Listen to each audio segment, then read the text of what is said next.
Hi, Year 3. So for science this week, we're going to continue with your work that you've been looking at with rocks. And we're going to get a little bit practical today, because if we were in school, we'd at this point be trying to do a little investigation into the different rock types that we've been talking about. So I thought it might be quite nice for you to try something similar at home if you can. I'm going to talk through how you can do that, and what things you're going to be looking out for. So the last couple of weeks, we've been getting used to some of the vocabulary that we're going to be using when we're thinking about our rocks. So we've talked at different rock types. We've talked about our igneous rock, our sedimentary rock, and our metamorphic rock. And last week, I know lots of you had a go at putting together a poster where you've gone away and you've found out some characteristics and properties of a particular type of rock and how it's formed and how it's used and whereabouts in the world we find it. So there were some amazing looking posters that I know I saw last week from otters, and I'm sure squirrels have done an amazing job as well at putting their posters together.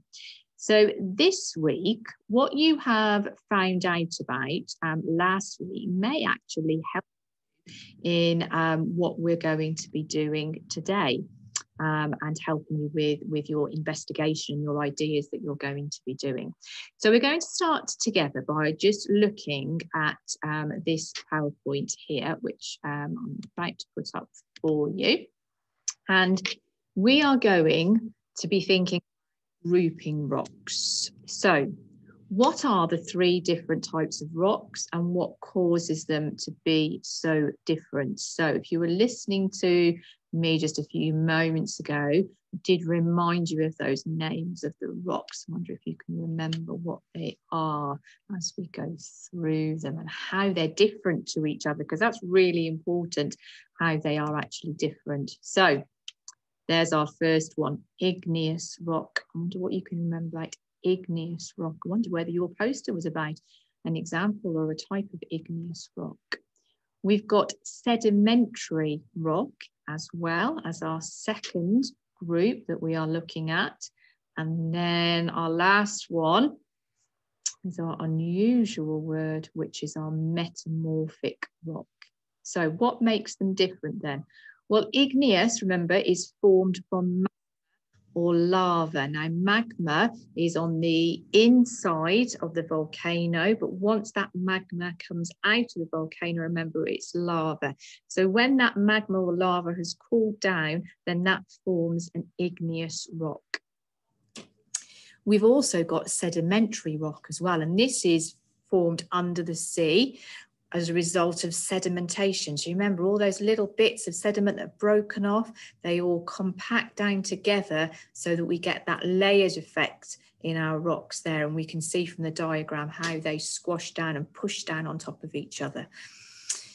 And then our last type is our metamorphic rock. Now, remember, metamorphic rock has started off life as either an igneous rock or a sedimentary rock, but something's happened to it to make it change. So I wonder if you can remember what things actually can make it change. Can you remember what things can happen? Remember we did something with our hands last week when we were thinking about it. It's that pressure, isn't it? So if there's an extra bit of pressure on that rock that causes it to change or maybe heat up in some way, then it can change the type of rock. So we've talked last time about limestone changing into marble. So marble is a metamorphic type of rock. So those are our different rock types that we have been talking about. Okay, now when you were doing your poster last week, you might have been thinking about how to describe your rock. And there's an English word in here. Look, it says, what adjectives would you use to describe rock? So if you had a piece of rock in front of you, what sorts of words might you use to describe it? Might you describe it as being hard or rough or smooth or maybe crumbly? Some rocks can be quite crumbly. So there's lots of different words that we can use to describe rocks. Being scientists, though, with our scientist hat on now, we need to be thinking a little bit more about those properties of those rocks, and that's what makes them special and unique. So some of those rocks we could describe as being hard or soft, and we don't very often think of rocks as being soft, but some of them actually are soft. So some rocks like granite are incredibly hard and can only be cut or split with specialist tools. On the other hand, clay is quite soft and we can easily mould that. So some of you in your art lessons have worked with clay before, and we know how easy that is to manipulate and change into different shapes, okay? But others are very hard. So granite is very often used for kitchen surfaces. It's a fantastic surface for that because it's very hard to cut into. So when you're preparing meals and you're chopping things up, it's not going to damage the granite you're working on. It's not going to leave any marks. That's why it's very often used for that purpose in the house. Now, permeable or impermeable, sometimes we can describe a rock as being permeable or impermeable. Now, if a rock is permeable, for example, pumice, some of you might have looked into that, this means that water can pass through it. Rocks that are impermeable, so that's our prefix that we're putting on the beginning there, impermeable, and that changes to the opposite meaning. So that means it doesn't allow water to pass through.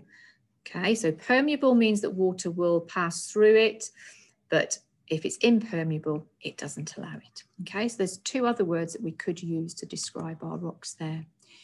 Durable, now there's a good word as well to describe our rocks. Property of our rocks. So rocks that are durable are more resistant to weathering. So that means they're less likely to weather.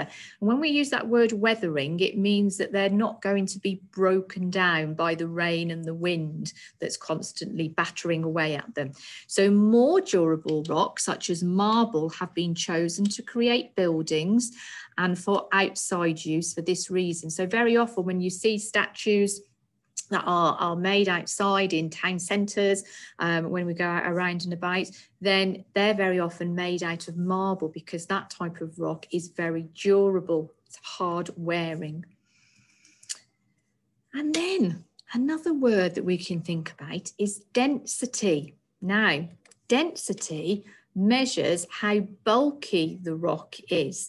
Now that means how tightly packed together all those molecules are, all those bits that make up that rock, how tight together they are. It's not how heavy it is, it's slightly different. It's how tightly packed those little molecules are.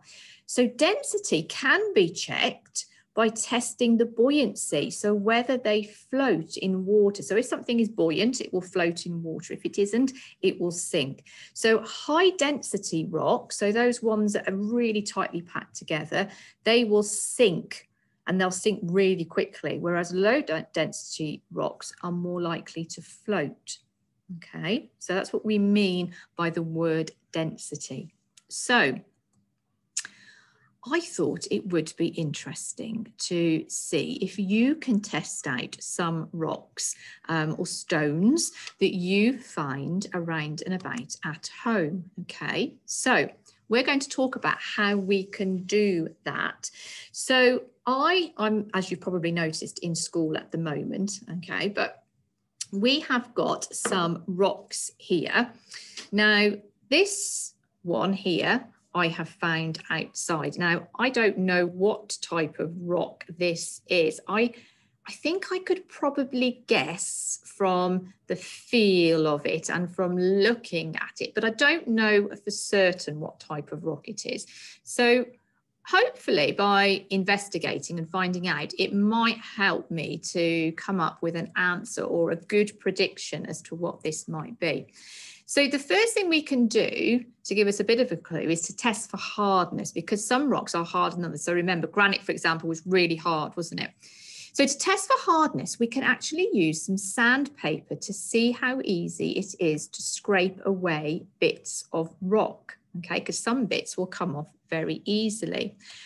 But we can also use a coin to see if we can scratch or make a mark on the rock as well. Okay, so we can get a little coin and just scratch that in.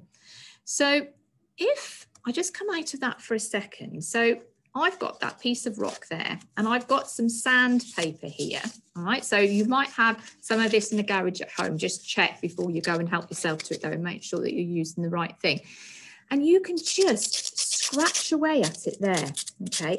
And see, so I'm looking down on the table now to see what is happening. Now, actually, there are little bits of rock that are falling off. Got a little bit on my finger there. I don't know if it just fell off there, if you can see, but I've got little bits of rock that are coming off as I'm scratching it. So this rock appears to be quite crumbly. Okay, and even when I'm going like that, I can feel little bits of rock coming off. So that's one test that I've done. Done it with my sandpaper and actually just feeling it as well.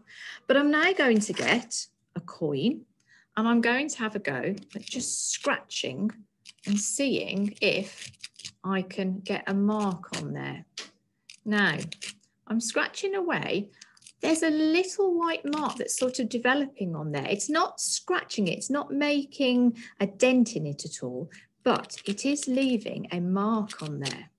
So I've tested the hardness, and if you can just see it just there, there's a little mark there where it's been scratched away.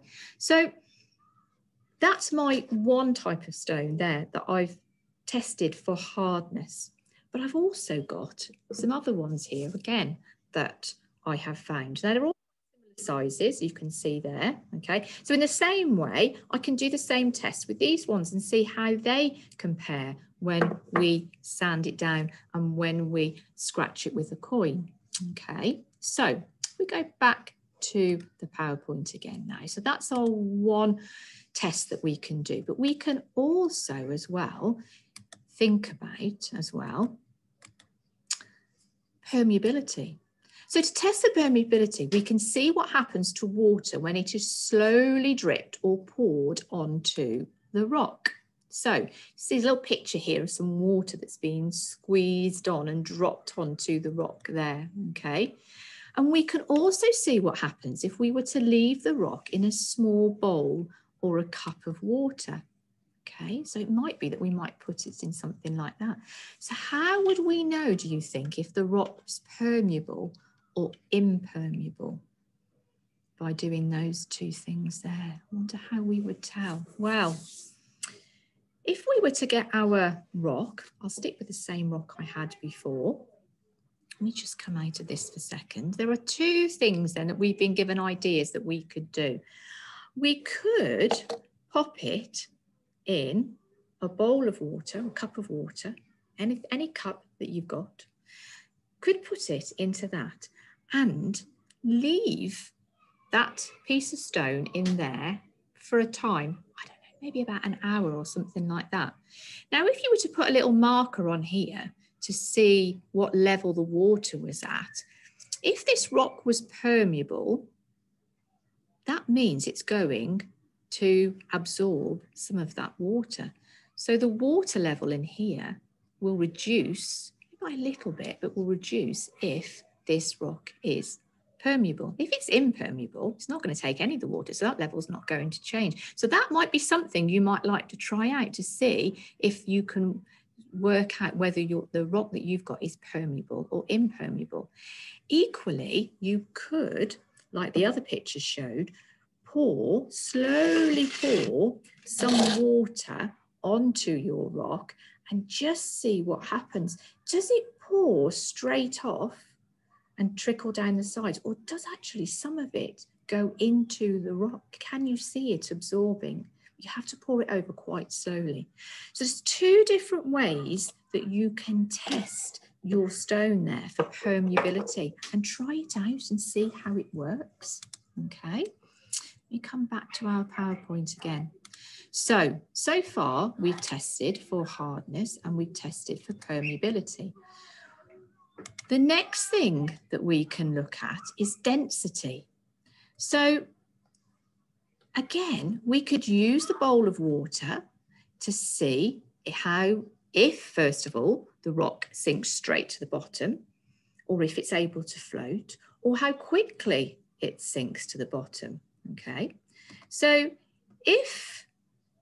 let me just go back a second. If we know that it sinks, but it sinks slowly, then that means it's a less dense rock. If it sinks straight away, it's a very dense rock. And we can see some examples there on that picture of how the two work together. Okay, so those are some ideas of the sorts of things that I would just like you to try out. Okay, remember in science, we do lots of investigations to try and answer questions and to try and work out the results to things. So I have put down a recording table that you can see on the PowerPoint now. Now, this is in your folder again. So this is just a way in which we can record down what you found out. We're just interested to see what you've managed to discover by doing some of those little tests that I've suggested to you. So in the first column there, we are going to put down what rock it is. Now that, if you happen to know what the name of it is, then write the name of it down. It could be a picture that you take, you can draw it, or you can take a picture and cut it out and put it on there, or you can describe it. You could put a little description in to say what it looks like.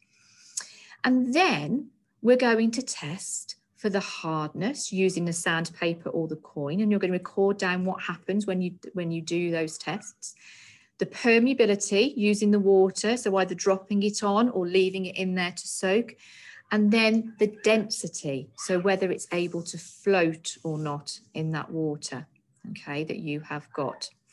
So a few ideas and a way to record down your findings. That's what we're focusing on today. And it might be that once you have done those investigations and you've done those tests, then you actually can identify what type of rock you've actually found outside. Okay, so have fun investigating your rocks, trying them out and seeing how they work, and I look forward to hearing about how you have got on with them and what you've managed to find out. So I will see you again soon. Take care and have a good day. Bye.